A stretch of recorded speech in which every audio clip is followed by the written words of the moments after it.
បាទសូមជម្រាបសួរក៏ដូចសួស្តីបងប្អូនដែលនៅក្នុងបណ្ដាញ YouTube ទាំងអស់ថ្ងៃនេះខ្ញុំចង់ចែករំលែកនិងបង្រៀនបងប្អូនពីរបៀបប្រើកម្មវិធី AI ជា website បងប្អូនប៉ុន្តែបងប្អូនមុនដំបូងបងប្អូនថ្មីបងប្អូនចូលមកកាន់កម្មវិធីច្រោមមកហើយខ្ញុំគិតថាបងប្អូនច្បាស់ជាទូរស័ព្ទបងប្អូនមានកម្មវិធីច្រោមហ្នឹងហើយបងប្អូន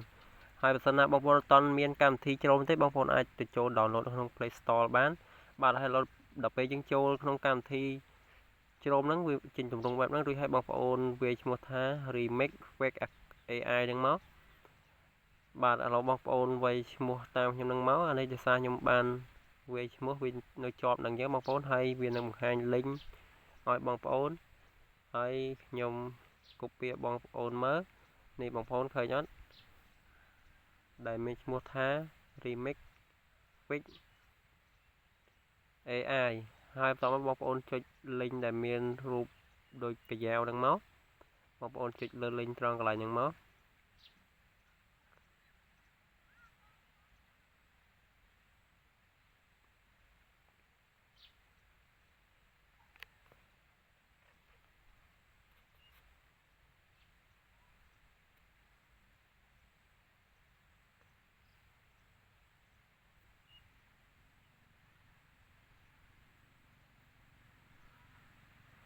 បាទបន្ទាប់មកវាចេញទម្រង់បែបនេះបងប្អូន login account Gmail បងប្អូនមកហើយចាំខ្ញុំប្រាប់បងប្អូន login account Gmail ដោយសារខ្ញុំបាន login រួចហើយឥឡូវខ្ញុំបញ្យល់បងប្អូនពីរបៀបយើងបំលែរូបភាពរបស់គេឲ្យក្លាយជារូបរបស់យើងដើម្បីយើងបដូរមុខបងប្អូនហើយដើម្បីយើងបដូរមុខបានបងប្អូនចូលទៅជ្រើសរើសរូបភាពមួយមកហើយរូបភាពហ្នឹងខ្ញុំបង្កើតដោយ AI ទេបងប្អូន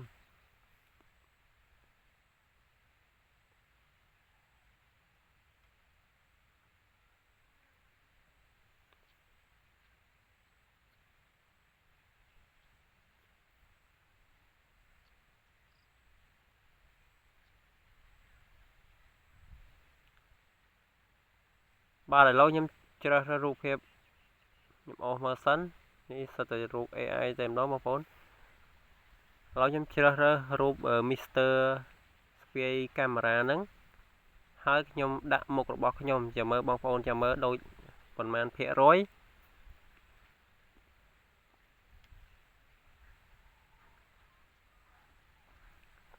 បាទបន្តមកទៀតបងប្អូនអូសឡើងទៅលើបងប្អូនចុច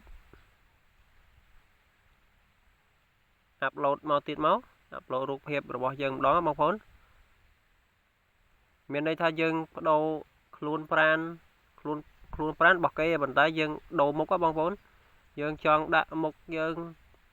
ងចង់យកមុខតារាល្បីយកមកដាក់មុខយើងក៏បានមុខពីណាក៏បានដែរបងប្អូនហើយ website នេះពិតជាល្អមែនទែនវាអាចបំលែងរូបភាពរបស់យើងដូចរូបយើងពិតតែម្ដងបងប្អូនបានសឹងតែ 100% តែម្ដងរួចហើយបងប្អូនចុចពាក្យថា sweep នឹងមក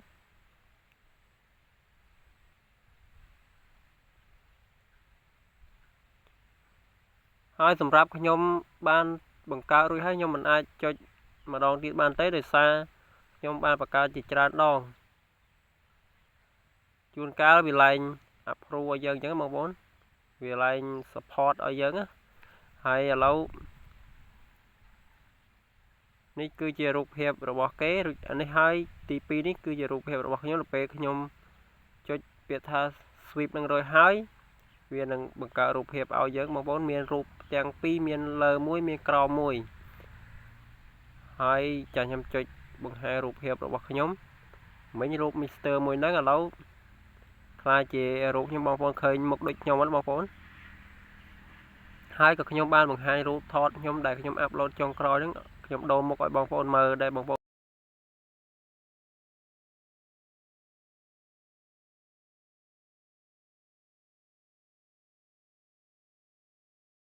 ខ្ញុំសង្ឃឹមថាបងប្អូននឹង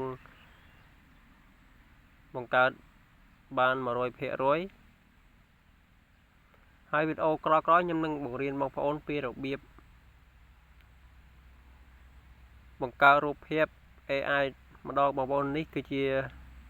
កន្លែង download ហើយបងប្អូនចង់សៀបក៏សៀបទៅសៀបចូលទៅកាន់ដូចជា Facebook website ផ្សេងដែលបងប្អូនលេងច្រើនបងប្អូនចង់សៀហើយពេលបងប្អូនចូលមុនដំបូងវាចេញបែបហ្នឹងបងប្អូនហើយបងប្អូនអាប់ឡូតរូបភាពបងប្អូនត្រូវ login account Gmail ចូលសិនហើយបើសិនណាបងប្អូនមាន account Gmail ច្រើនក៏ល្អដែរបងប្អូនហើយបើសិនណាមាន account Gmail ដាក់តែមួយទេយើងបង្កើតបានតែ3-4 ដងវាឡើងឲ្យបងប្អូននេះ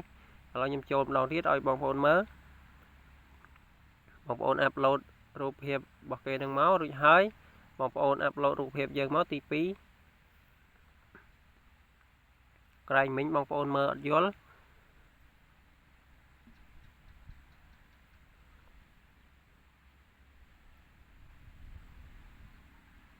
ហើយរូបភាពមួយហ្នឹងគឺជារូបភាពខ្ញុំបង្កើតបំលែងរូបដូរមុខដែរគឺជារូបរបស់ខ្ញុំដែរបងប្អូនឥឡូវខ្ញុំទៅជ្រើសរើសរូបភាពសិនរូបភាពច្រើនទេមិនដឹងមួយណាទេបងប្អូននេះខ្ញុំមកយករូបភាពមួយហ្នឹងរួចហើយបងប្អូនចុច swipe មករួចហើយវានឹងចេញរូបភាពបង្កើតរូបភាពដូរមុខឲ្យយើងបងប្អូនបំលែង